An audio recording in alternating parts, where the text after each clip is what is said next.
Hey there, everybody. Welcome back to another episode of the Build Your Copywriting Business podcast. Hey there, Kate. Hello, hello. Hello.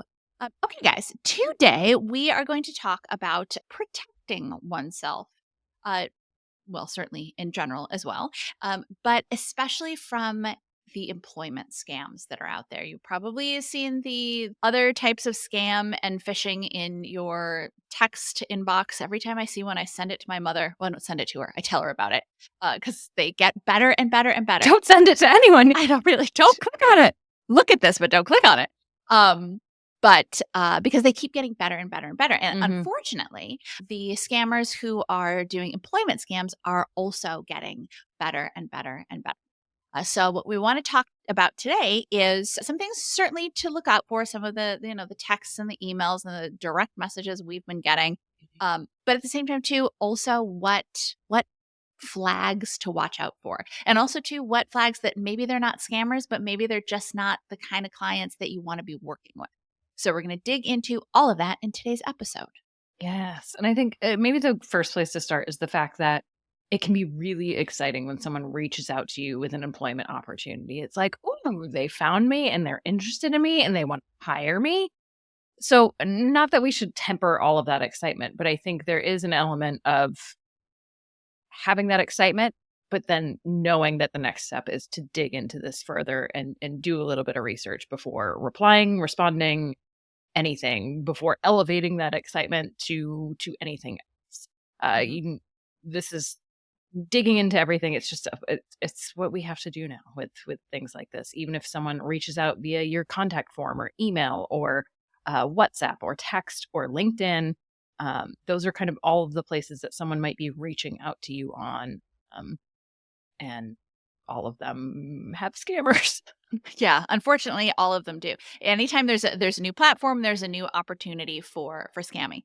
And yes, some of them are going to be pretty obvious. Kate and I were just looking on our phones to see what texts, and we've been getting them. Maybe you've been getting them too, but they are, hi, I'm a recruiter and your resume has been recommended by multiple online recruitment companies. Now, at that point, I'd be like, okay, that makes sense. My resume is out there. I've worked with a lot of different recruitment companies.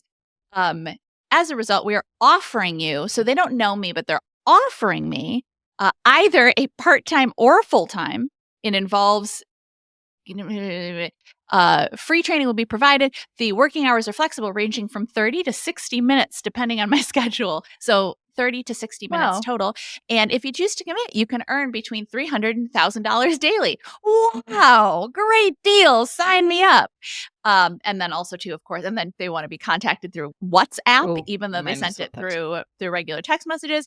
And of course, the email that it comes from is just a gobbledygook of stuff before, like NBIMP3RL at iCloud.com. That does, at first it's like, oh, okay, recruitment company, interesting. The more you read into it, it quickly becomes clear that this is way too good to be true and they're a scammer. The one I have is very, very similar. So, it says the person's name, a recruiter at Hostinger, which is a legit company. I think it's a software company. Oh, yeah, absolutely. Yeah. And notice your background and resume and have been recommended by several online recruitment agencies, so similar to yours. They want to do a part-time job that I can do in my free time. Our job is simple. Help team of merchants complete product reviews. There's no time limit, and we will train you for free. Daily salary range. Ooh, mine's better than yours, Nicki. $200 to $6,000. $6,000. Wow. I would love Kate, that. you should take it. That's a great deal. If it was legit, I totally would. You can receive your commission immediately after the work is completed. All payments are made on the same day if you'd like to join us, and then same thing. Same day. And now this came from, first of all, it said, I'm going to use the name because they're not real and they're not real. Yeah, exactly. Verona, but it came from a Jessica and then .t blah, blah, blah, blah at npxsmy.com, which I didn't even bother to Google that because that just looks. That's not going to be. That's a pretty big red I've been flag. Seeing a lot of that too, where the like, hi, this is Kathy Smith. And then the email address is like Dustin Jones. Like, well, guys, just, be a little bit more on the ball here with you choosing your fake names. Yeah. Just saying. But so the first thing, and maybe you're kind of laughing as Kate and I kind of laugh as we go through these, and clearly we're laughing now. after the first couple of lines, it's pretty clear that it's too good to be true. This isn't a real job opportunity.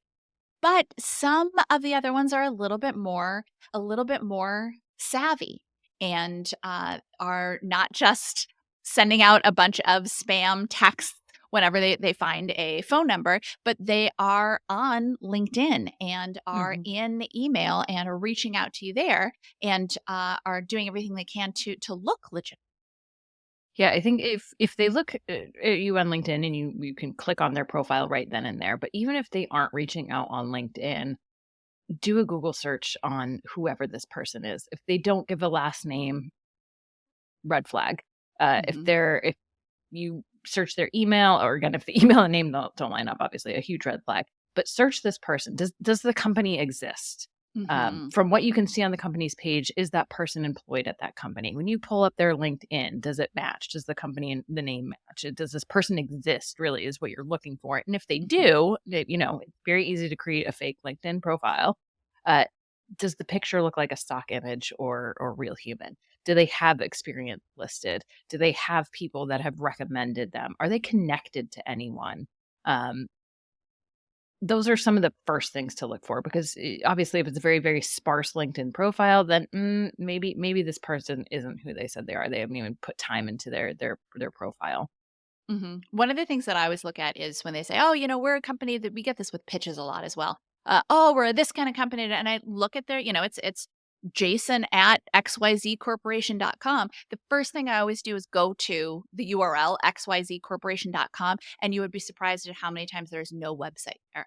And yeah, that is always unless they're writing to me to say, "Hey, can you help us build our website?" But if there's no website there, then there's something not quite right about this company, and I steer clear. I think maybe that's something that I'm sure we'll come back to again and again. But there's so many clients out in the world, so many potential companies, literally millions and millions and millions of companies that you could be working with. You don't really have to worry about saying no to a company or not engaging with someone who's reaching out to you. Our students know that yes, it's great when work comes in. There will be people who will reach out to you. There will be legitimate work that reaches out to you. But when you are in control of your own outreach and you are finding the opportunities, you don't have to worry about, oh, I have to make the most of every single person who reaches out to me. No, you do. First of all, you don't have to. Hey there, it's Nicki. I wanted to take a very quick minute to make sure that you knew about our free on demand copywriting training. Now, whether you are brand new to copywriting or you've been doing it for a while, but you just can't seem to hit those income goals, this training is for you. You are going to learn the 3 secrets to landing freelance copywriting work without relying on frustrating job bidding sites like Upwork or Fiverr, or without cold calling strangers. And if you've watched any of the student success stories on this channel, and if you haven't yet, check them out. This is the exact same training that they all started with. And I mean students like Kate K, who is making 6 figures working part-time and retired her husband to help her build her business. Students like Stuart, who replaced his full-time salary, which was a good one, with his freelance income and then some. Stacy, who hit 6 figures in her first 6 months as a freelance copywriter, and Ashley, who landed the in-house copywriting job of her dreams. They all started with this free training, and you can start with this free training too. So sign up right now at freecopywritingtraining.com. You don't have to take any clients that reach out to you if you don't want to, but just be judicious. Just be thoughtful about who people are and who people say they are, and it's very easy to reach out to, and and that's what they prey on, is getting you excited about potential work. And read the description as well, and does this actually sound like real work? And you can respond to people, just for, well, if they sound like they are legitimate, certainly, but just be careful about what information you give. Mhm. Be careful about how much time you spend engaging with these people, because we know our scammers are really really good. If it's a legitimate person, then great. But if it's a scammer, they're really good at sucking you in, getting you to making you excited about an opportunity, getting you to give them information. But if there's anything that feels at all that it's not above board, it's not worth it. It's not worth engaging with them at all.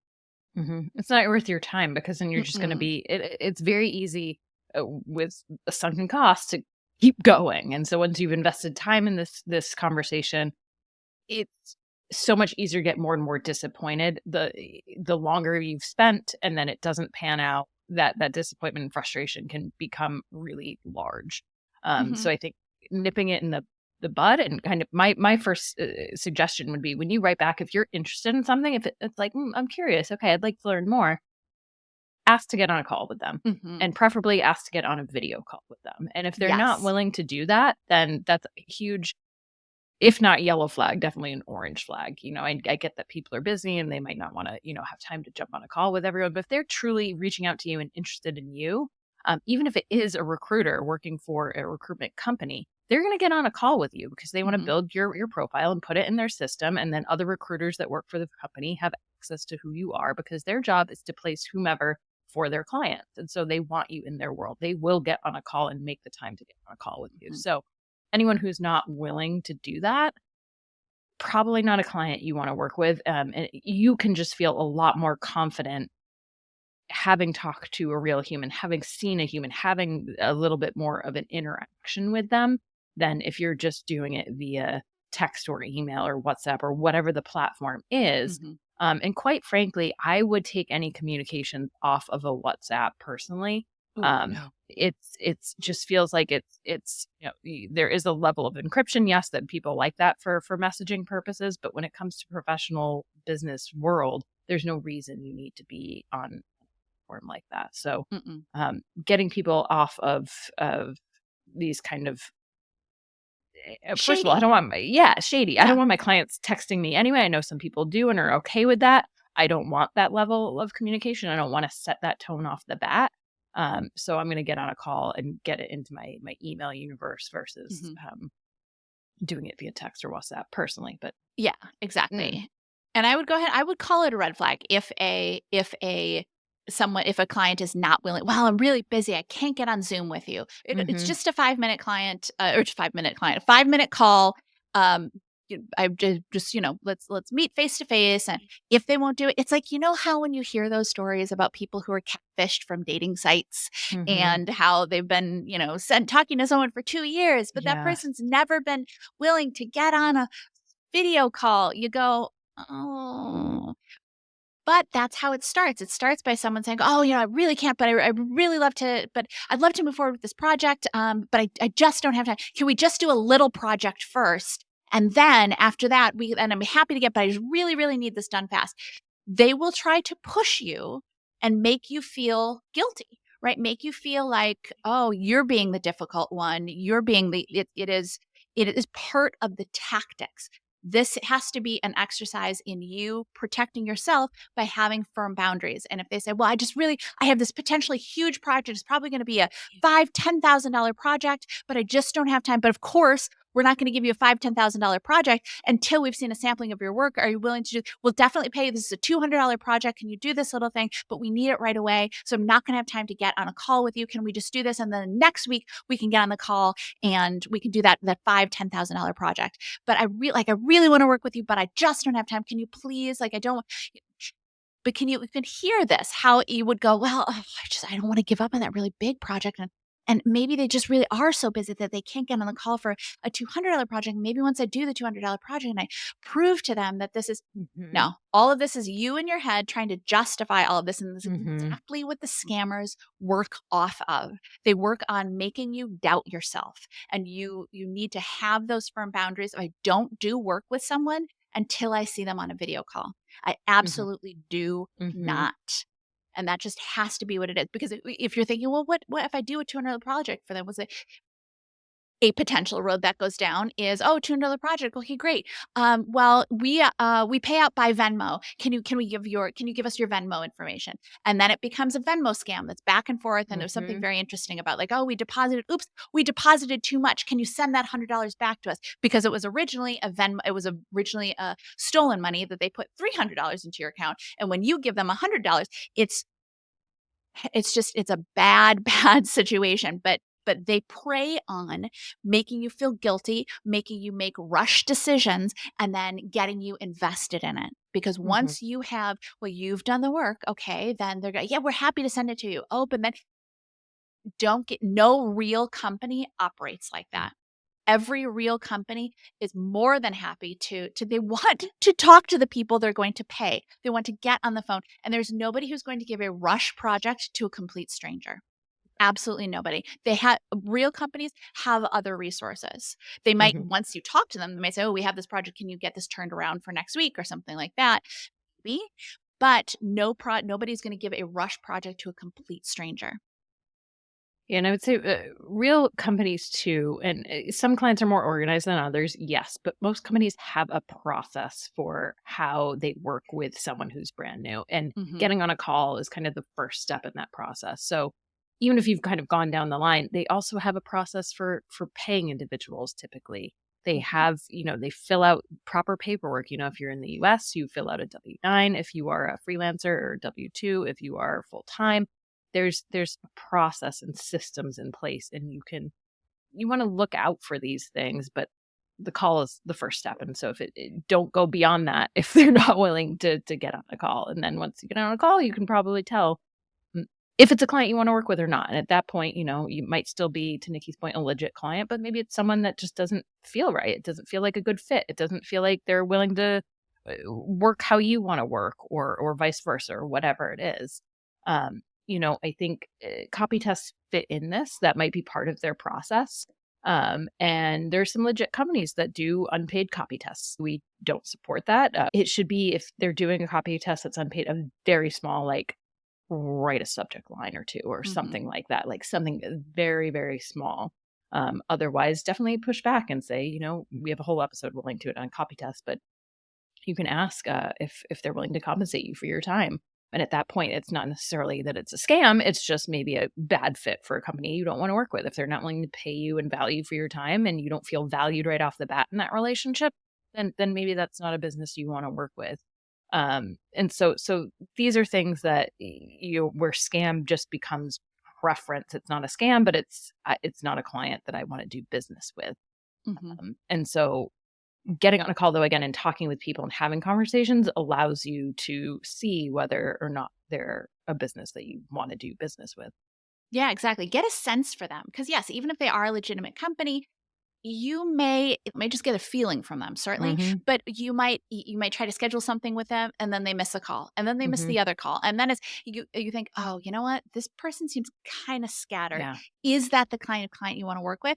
Maybe, maybe not." Or they get on the call and they start talking about stuff that you haven't referencing stuff that you don't know about yet, or starting in the middle of the conversation. Maybe they seem scattered, or they might say, I have taken calls with clients who they tell me their plans, and I'm going to run Facebook ads to a directly to a sales page for a $3,000 product, and I go, whoa, whoa, whoa. What strat? Who told you this strategy? And they're like, well, I don't know. I just and I thought, oh, you do not need a copywriter. You need a business coach, because you're going to spend a whole bunch of money on Facebook ads and nobody's going to Mhm. buy it. And I said it would be inappropriate for me to take this project. This is not a valid strategy. I don't think I Mhm. said those exact words. I said it a lot kinder, but I knew that this was not a client I wanted to work with, because there was no way that I could help her to sell. I don't care how good my copy is.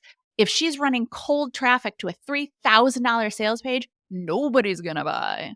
And that's just Mhm. another example of a client who's like, "Oh, you're not ready for a copywriter." Or maybe you are ready for a copywriter, but when you talk to a client and they start describing all the projects, "Oh, we're gonna do this, we're gonna do this, we're gonna do this," and it just sounds chaotic. Maybe they don't have their plans down yet of the order in which they're gonna do these projects. And certainly at some points in my career, I have been willing to work with them and help them figure out the order in which they're gonna do the projects. And other times I've just thought, "Oh, I'm not into it. I don't feel like figuring out their marketing for them." So that's gonna be a Mhm. personal preference too.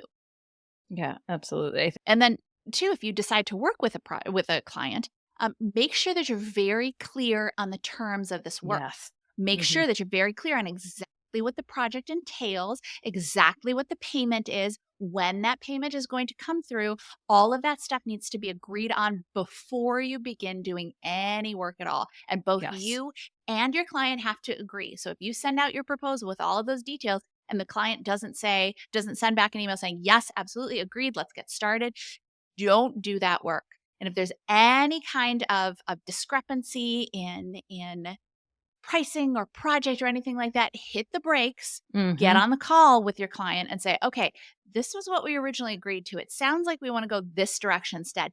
Is that correct? It is? Okay, then I need to rescope the project because my original quote is no longer applicable to this new project. You need to be super, super clear and excessively communicative to make sure that you and your client are on the same page. Otherwise, problems will develop. Yeah, it can be very easy when you feel overeager and you're like, "Oh, we talked about this timeline and we talked about delivering it on this day on the call, and so I need to get going on this, but they haven't agreed to my price yet." Even if you've talked timelines, but you haven't nailed down how they're going to pay you, when they're going to pay you, how much they're going to pay you, what you're delivering, what the actual outcome is, it doesn't matter. Then your timeline needs to shift. Then you say, Mhm. "Hey, I know we talked about this timing, but we've just agreed to all of the terms this date, so therefore I can deliver on this date." Mhm. And frankly, that's just maybe something as you learn with time of going into a project to say I can deliver this. Once you have a sense of it, and maybe it's not on your first call, but I can deliver this a week from when we agree to the proposal, when the proposal is accepted. So often I feel like we take it on ourselves like, "Oh, we wanna deliver, and I wanna deliver my best work, and I wanna do it so soon, I wanna do it fast." Pump the brakes. Pump the brakes and make sure you're very clear that both of you are on the same page of everything that's going on with the project, and all of that sort of thing, because without that upfront, without that foundation, there's absolutely someone is gonna be disappointed in the end or Chaos. Mhm. frustrated, or it's just not gonna be, a successful project. Mhm. Yeah, and I think as much as we talk about, like, yes, you have to watch out for scammers or watch out for these, you also have to watch out for yourself. And Mhm. because a lot of the things that you can get into trouble with are because, like you were saying, Kate, you trying to be accommodating or Yeah. you feel bad Yep. enforcing boundaries when someone is apparently reaching out to you and look and offering you work, right? The someone reaching out to you and going, "Hey, I really like to give you this job, but all you have to do is click on the link to begin or download this form and fill it out to begin." You might feel, "Oh, I don't want to reply to them and say that I don't download forms from people I don't know. That seems so rude. What if they are really is that gonna be super rude, and are they gonna not wanna work with me?" And if they don't wanna work with you because you don't wanna download a Mhm. form, this is not a company you wanna work with. Also, I don't know Mhm. what companies would send a form to a stranger and expect them to download it. But same thing, if you don't know a company and they ask you to click on a link or things along those lines, it's also in well, oh, they just really need me to do this work. I don't want to be difficult. I want to accommodate. This could be a really great client. He said it's going to be a $5,000, $10,000 project. Yeah. So I could just do this little thing. And then if it doesn't work out, then it's not that big of a deal. No, you are a professional. It is not your job to bend over backwards for people. It is not your job to be accommodating. It is your job to be a professional and provide valuable copywriting, valuable messaging, and to partner with your clients. And you partner with serious clients. All of these scenarios, maybe some of them clearly scammers, some of them might even be legitimate companies, but they are not serious companies. They are not serious clients. And as so, we would strongly recommend you steer clear. Yeah. And CCA students know, if you need a gut check, post it in the group. Yes. Because it's happened, I know at least once that I can think of it, where people were like, "Oh yeah, I got the same thing. Oh yeah, I got the same thing. It's a scam," and people can just provide that little bit of a gut check for you. I Mhm. think again, most of them are more obvious than others, but hey, if you're unsure, you're on the fence, you're excited about an opportunity, uh, share it with the group, and we can help weigh in of whether it again, and just remind you of these next steps that get on a call. Have you gotten on a call with them? Mhm. Go from there. Exactly. It's the there are obviously far more, so many Mhm. more legitimate companies out there and legitimate organizations that will hire you. And so it's not that you need to be afraid of anybody who reaches out to you, but at the same time too, you need to be wary. You need to be aware that there are nefarious parties out there, and you don't want to be someone who falls prey to them. So just be out there, be in the world, but be wise and take care of yourself. Advocate for yourself, take care of yourself, and don't be afraid to be less than absolutely accommodating, especially with someone who is not your client yet. Okay, so we have some boundaries practicing to do maybe, but it is good for you, and it will protect you in the end because you deserve to work with fantastic clients. And so with that, we'll catch you guys in the next episode. Bye, everybody. Like what you heard? Hit subscribe so you never miss a video.